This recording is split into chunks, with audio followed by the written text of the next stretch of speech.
think for starters, I do want to. I'd be remiss if I didn't give a shout out to Amir Abdur-Rahim. I think we were all coaching around the country. I've talked to a bunch of coaches since his passing. Almost 2 weeks ago now, and just he's a guy that poured into us players. He's a guy that I got to know over the past couple years, mentored me. Him and Steve Prohm are really close over there at Morehead State. Amir played for Steve when Steve was at Southeastern Louisiana, and Amir really helped me get on with Coach Prohm, and a guy that mentored me, loved his players, and I think we were all coaching with heavy hearts, since we lost him. Obviously, a really tough game for us. Louisville's really good. Coach Kelsey does a great job with his team. They're long, they're athletic, they're physical. They took us out of a lot of things we were trying to do tonight. They got up and pressured us. They really, controlled the glass. It ended up being a little closer than I thought, but he's done a really good job recruiting, rebuilding, reloading, and they'll certainly have a good season.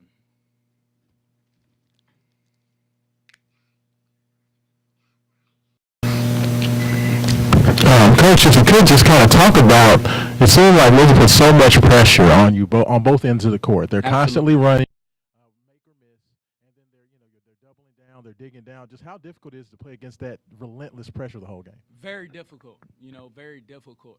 I think it's excuse me, several things. Their depth, number one, right? A lot of teams, will come out, show pressure, show that in flashes. They showed it over the course of 40 minutes. Some teams you'll see it for 5 minutes here, 10 minutes there. They are relentless in their effort defensively. They are relentless in their effort on the glass. They shoot a lot of threes, which put us in closeouts. I thought we actually did a good job in that regard, holding them to 11 makes, closing out contested. But their effort, their pressure, their energy, their relentlessness, it poses a lot of problems.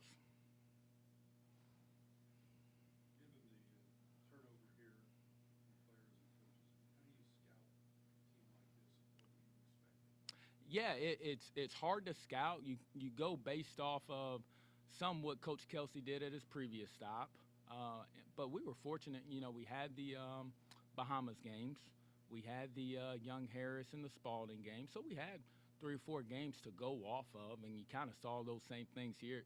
They were getting over 40% of their misses, right, from an offensive rebounding standpoint, which is elite. They were shooting a lot of threes, right?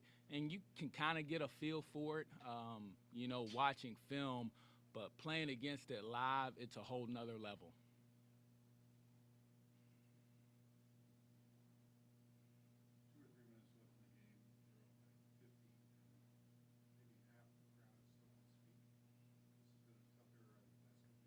Yep. Yeah, I think Coach Kelsey, if you look at him, you follow him on social media, you see what he's done in the community, you see what he's done on campus, he's reinvigorated the fan base. I've lived in Kentucky long enough to know Louisville, Kentucky, whatever, but he has re-energized this fan base at a high level. They're excited. He's a good coach. He's got a great track record, and he's going to do a really, really good job at the University of Louisville. Yep, thank you.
You know, first thing I want to say is what an unbelievable win it was for Coach Brom and the football team the other night at Clemson. I mean, that was, you know how hard it is to win at Clemson? I mean, I think they've lost 3 games there since like 2014 at night, whatever. And to go in there with their backs against the wall and to get a win like that is unbelievable. And that's a testament to who Coach Brom is, the type of coach he is. You look at his track record, his background, beating ranked teams. I mean, he is a stud. And just really, really proud of him and his guys. So that was unbelievable. Thought the crowd was phenomenal tonight. Goosebumps moment for me on those times where our teams made a run and they called a timeout and the place went nuts. Man, like, you know, I've coached for a long time in home games, and I've never had a home game like that. And it was something that I'll remember, you know, for the rest of my life. You know, I get to make these statements at the beginning before you guys ask any questions, so I can kind of say what I want to say. We say never delay gratitude. I'm just so blessed to be the head coach at Louisville. You know, I believe that, you know, God has a plan, and I believe I'm sitting in this chair and the head coach at Louisville, you know, for a lot of reasons and a lot of hard work by our staff and things like that. But I also think that I have this platform now at a really high level with a lot of cameras and a lot of people looking at me and a lot of people listening to me. So I do think it's important that I acknowledge, you know, where I'm centered in my devotion to my faith and to Christ. And, you know, with all the craziness that's going on in the world today, and as crazy as the world is, from the bottom of my heart, I believe with everything I got that Jesus is the answer, because he is love. And I just want to make sure that when I have the opportunity like this to be at this level and to coach at a place like Louisville, that I make sure that I glorify him first and foremost. Proud of our players. I thought they played really hard. Their attention to detail on scouting report was meticulous over the last several days. We have an old, mature team that, you know, they amaze me by just their attention to detail and their focus in scouting reports. And they did that for young Harris. They did that for Spalding. And they did that tonight for Morehead. And you know, I'm 100% sure that they're going to do the same thing for a huge, huge game here at the Yum, you know, that the nation will kind of be looking at as we get ready for a very, very good and obviously a well-coached team by a Hall of Famer here on Saturday. And we're looking forward to it. We're fortunate to have that opportunity, and we're excited.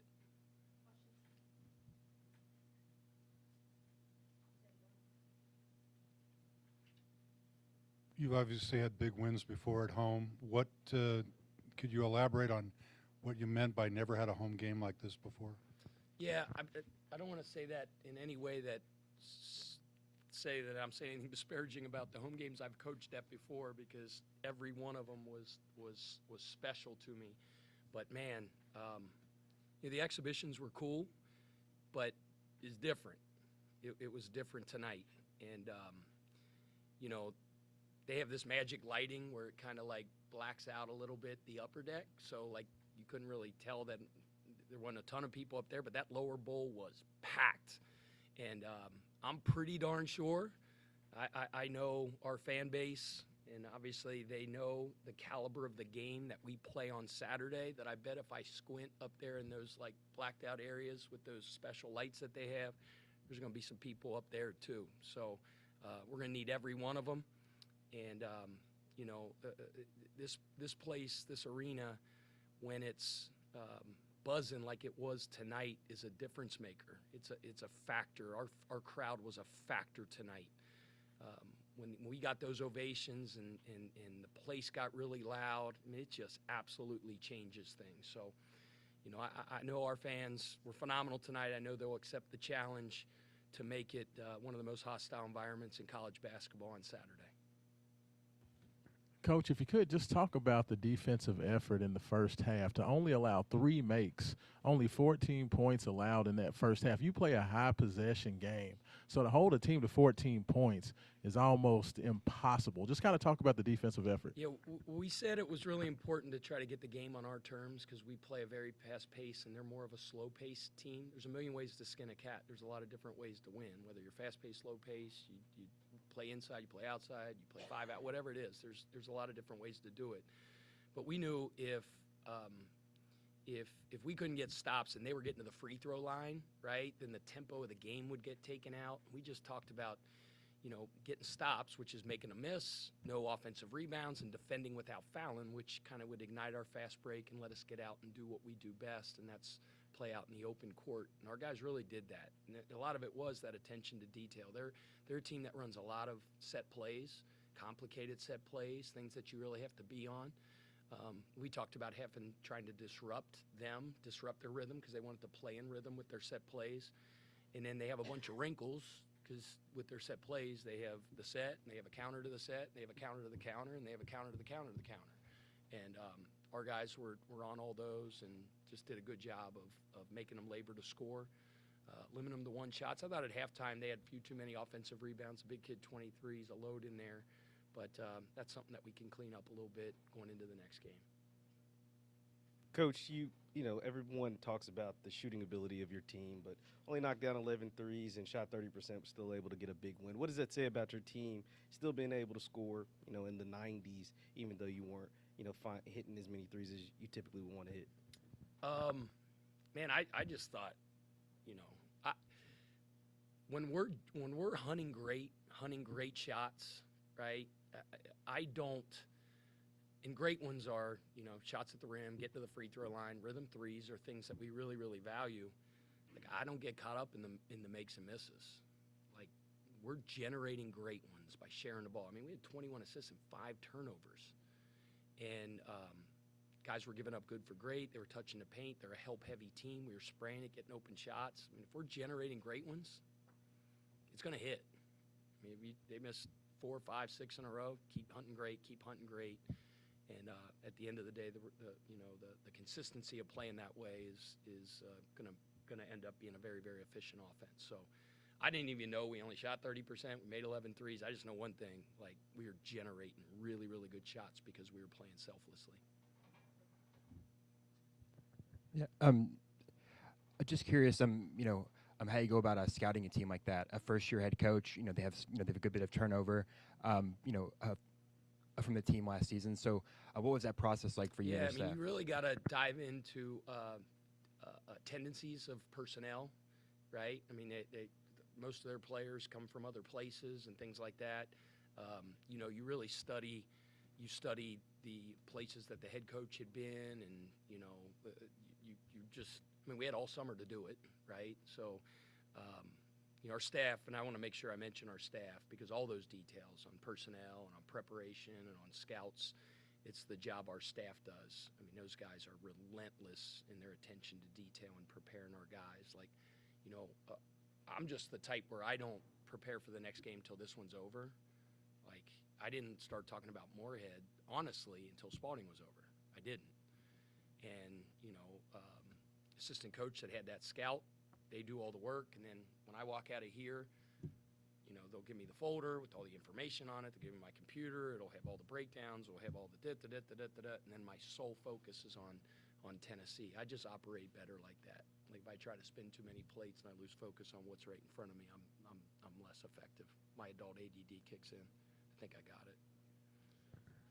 Pat, how important was it for you in terms of, maybe style points isn't the right way to say it, but to make a statement, to have this kind of performance in your first game, kind of given what has happened the past couple of seasons here? Yeah, I mean,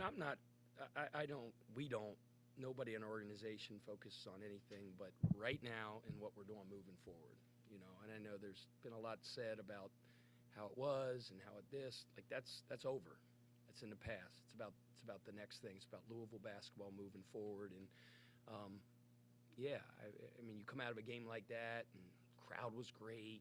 Our players fed off the crowd. We played well, shared the ball. I mean, there was a lot of good things. There was a ton of momentum today. So you always like, to come out of games feeling good about all those things. But, we go back to work tomorrow in preparation. We always say never accept in victory what you wouldn't accept in defeat. There's a lot of things that we can clean up.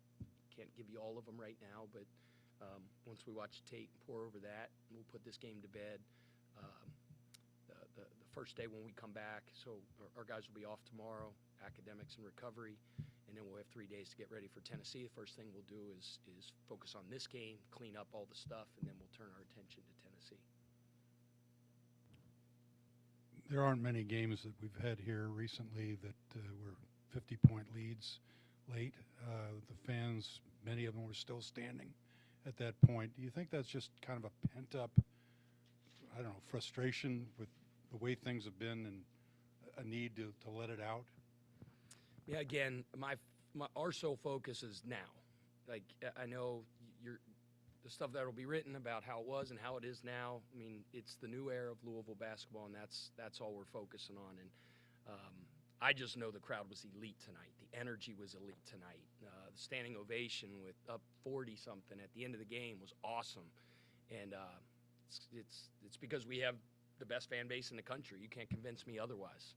And I think as they watch our team, I think it's a team that is endearing to the minds and hearts of the people of Louisville. I mean, this is a town that values toughness, that values family, togetherness, community. We think we play a brand of basketball that this city is going to become very, very proud of. It's not going to be perfect all the time. The season's a lifetime. There's going to be the ups. There's going to be downs. But we're excited to be on this journey. We're excited to have our fan base in the city of Louisville on this journey with us. It's going to be fun.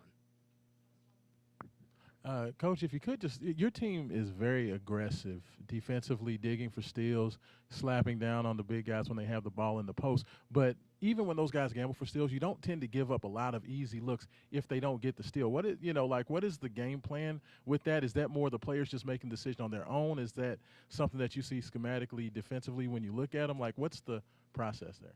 Well, we value very much, obviously playing hard. When you're playing active defensively, everybody is playing active defensively. It's almost like there's an extra defender out there. So we talk about stance, length, activity, talk at all times.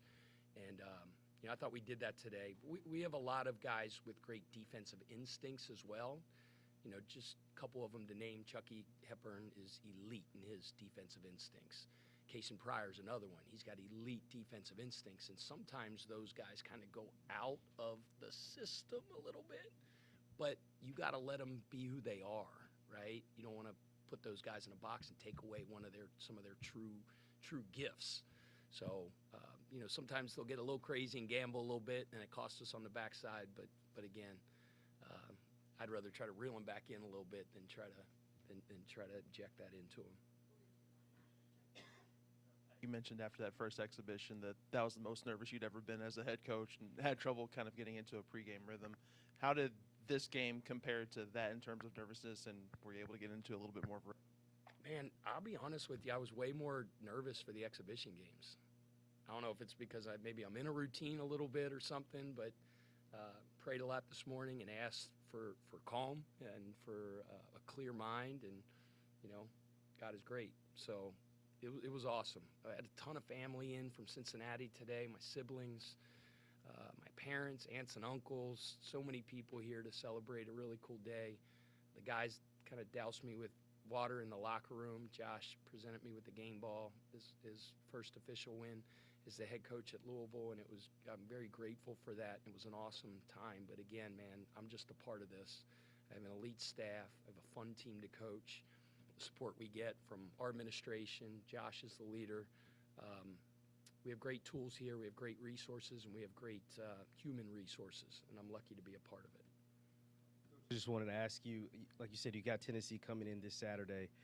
You spoke about there were some seats that were still open there. Just if you can make a case to the Louisville fans for why they should come out for the whiteout against Tennessee on Saturday, the floor is yours. Man, I mean, people know. People in this town know. They know. I mean, Josh Josh and Brian Cloman were the one that came to me and he go, Game 2, Tennessee. And I'm like, Tennessee, Game 2? They're like, yeah, it's going to be at the city. The city, I'm telling you, PK, like, do the game. Let's play it. They're going to show up. Place going to be packed. It's going to be rocking. So I'm like, all right. So Josh promised me the place was going to be rocking and almost packed. So you guys got to have Josh's back and get there, and let's have 20,000 at the Yum on Saturday. Play, like I said, a great team, phenomenally well coached, Hall of Fame, All-American point guard. They're Noah's Ark. They got 2 of everything, and and we're going to need the whiteout. We're going to need the 6-man, and I know the Louisville fan base and the city of Louisville is going to step up. Let's make Saturday really, really special. Is that all right?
Yeah, question for both of you guys. After you played, those 4 exhibition games, just how ready were you all for, to finally get a game that counts and, to kind of just get on with the season?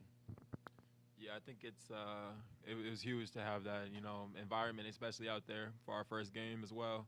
But yeah, just playing a game that counts made us go that extra mile. So yeah, it felt good. To play a game that actually counted for sure. Yeah, I'm trying to kind of pick up what Vaughn said. It just feel good to be able to prepare for something that count, and you can actually see your hard work on the record. So, just trying to move on to the next one. And then, could you just speak, of your guys' pressure defensively really stood out tonight? Did you feel like, like as you spoke about, just really needing to bring the extra effort because it was a real game that counted versus the past couple of exhibitions? Yeah, I think this team's defense's ceiling is as high as it goes. 1 through 5 we could switch. We're tall, athletic. Get after guys. We have multiple guys that can guard the other team's best players every single night. So we're a versatile offense and defense. But on defense, we're gonna get after you. And that's a focal point of our team. For both of you, kind of building off of that, the Morehead State coach, when he was in here, he said you guys were relentless in basically everything that you do. When you're coming into the game, what's the message from Pat Kelsey to get you to play in such a relentless effort?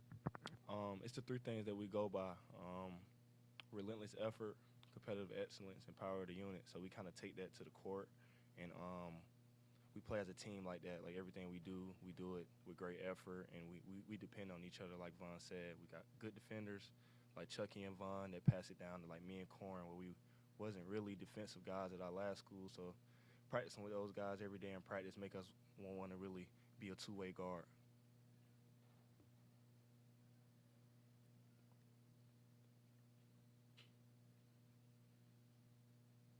Both of you, you're up by 50, and the people are still screaming for blood out there.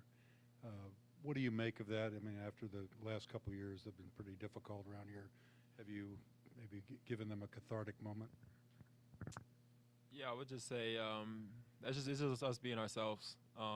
Coach Kelsey expects the world of us, and we know that what comes with wearing that name across our chest as well. Coming to Louisville, we understand that that the last couple of years hasn't been the best, but we don't try to look at that. We just try to be ourselves and focus on the now and having the community there as well. Just playing in the Yum Center for the first time, it's an unreal moment. So it just makes you go a little harder as well. For you guys, obviously took care of business tonight, and then Saturday you have a ranked team in Tennessee coming into the Yum Center. Just what is that, an opportunity like that to play on a national stage against a ranked team, going to be like for you two? I think it's going to be great for the program and these past years, how it's been. But I think it's going to be great to get the fans in here, playing, like you said, playing a top-ranked team. Not really thinking too much about them, but we're going to really be ourselves, and we're going to prepare hard this week. We know it's going to be a big game. We just got to come ready and settle in and go out there and go after them. You guys are starting the season unranked. What are people missing about this team that you haven't showed them yet? I say just our togetherness, and farther down the road, you're gonna see teams fall off, and I feel like this team just gonna get better as the season goes. We only been together 7-8 months, and I think we're not even close to where we want to be. Just practicing every day. I just feel like we just got to take it one step at a time, practice by practice and game by game, and I think our ceiling is really high. And we're a deep team as well. You don't see that, with too many teams across the country. I feel like we're really, we're going to separate ourselves as the season goes on. Like Fat said, we're going to get better. 1 through 15, as we're going to get better all the way down the line. Thank you, guys.